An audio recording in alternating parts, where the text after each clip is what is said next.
नमस्कार जनमित्रों में आपका स्वागत है जो कि हमेशा आपकी सेवा के लिए।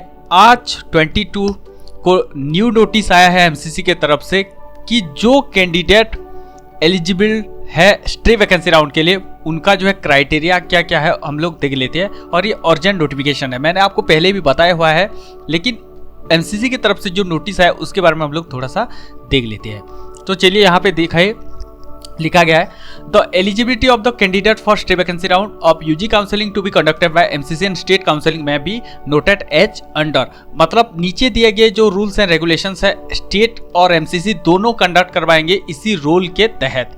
तो चलिए, candidate who are not holding any seat either in all India quota state quota are eligible to participate in stay vacancy round for UG counselling 2024 to be conducted by MCC. कोई भी कैंडिडेट सीट अलॉटमेंट नहीं हुआ है या hold नहीं किए हैं all India और स्टेट कोटा में, तो वो पार्टिसिपेट कर सकते हैं स्टे वैकेंसी राउंड एमसीसी के तरफ से। अब candidate who did not join their seat allotted through MCC round 3 are not eligible to participate in stay vacancy round UG counselling 2024। However not reported candidate of round 3 MCC counselling can participate in state UG counselling. यहाँ पे ध्यान देने वाला बात है, देखिए जो candidate round 3 में अलॉटमेंट हुआ था, सीट अलॉटेड हुए थे लेकिन वो ज्वाइन नहीं किए हैं, वो उनका फी तो जाएगा ही जाएगा, वो स्टे वैकेंसी एमसीसी में पार्टिसिपेट नहीं कर सकते। लेकिन जो रिपोर्टेड नहीं किए, ठीक है, जो रिपोर्टेड नहीं किए वो जो मतलब ज्वाइन नहीं किए अलॉटेड सीट एलिजिबल मतलब काउंसलिंग से बाहर है UG counselling, but not reported candidate जो रिपोर्टेड नहीं किया है वो स्टेट काउंसलिंग में पार्टिसिपेट कर सकते हैं, एमसीसी में पार्टिसिपेट नहीं कर सकते।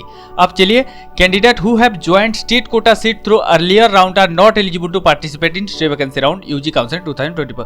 अगर कोई भी स्टेट में राउंड 3 में सीट ले चुका है और प्रीवियस ईयर जो राउंड्स हुए थे उसमें ले चुका है, तो वो जो है स्टे वैकेंसी राउंड में पार्टिसिपेट नहीं कर सकता।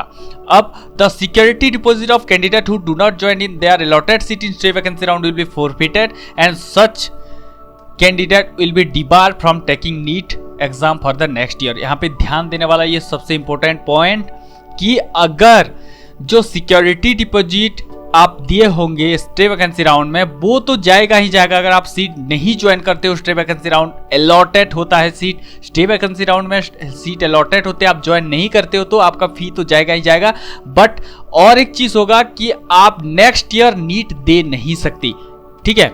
और ऐसे बच्चे होंगे कि बोलेंगे हम लोग का डाटा शेयर नहीं हुआ है तो आप जो है पार्टिसिपेट कर सकते हैं, ऐसा नहीं हो सकता। अभी देखिए नोटिस और एक दिया गया है, मैं आपको दिखाऊंगा कि जो 25 अक्टूबर तक बोला गया है कि हर एक स्टेट को आपको एमसीसी को डाटा शेयर करने के लिए, ताकि उन लोगों को पता चले कि कौन से कैंडिडेट जो है वो एडमिटेड हुआ है और कौन से एडमिटेड नहीं हुए हैं। तो the data of joint candidate of stay vacancy round conducted by MCC will be shared with state and candidate who allotted seat by MCC have joined the allotted seat will be debarred from taking admission in state counseling। तो अगर कोई भी candidate है MCC में join कर चुका है तो वो स्टेट काउंसलिंग में पार्टिसिपेट नहीं कर सकता, स्टेट में ज्वाइन कर चुका है तो अब जो है स्टे वैकेंसी में पार्टिसिपेट एमसीसी का नहीं कर सकता, ठीक है। कैंडिडेट में भी contact state counselling authority for any information regarding state quota seat counselling, kindly stay touch in the website for latest update, ये दिया गया है। तो अभी देखिए और एक नोटिस आया है जो मैं आपको दिखाता हूं। तो चलिए मिलते हैं और एक न्यू वीडियो में, तब तक के लिए इंतजार करते रहिए। हमारे साथ जुड़ने के लिए दिल की गहराई से प्रेमपूर्वक धन्यवाद।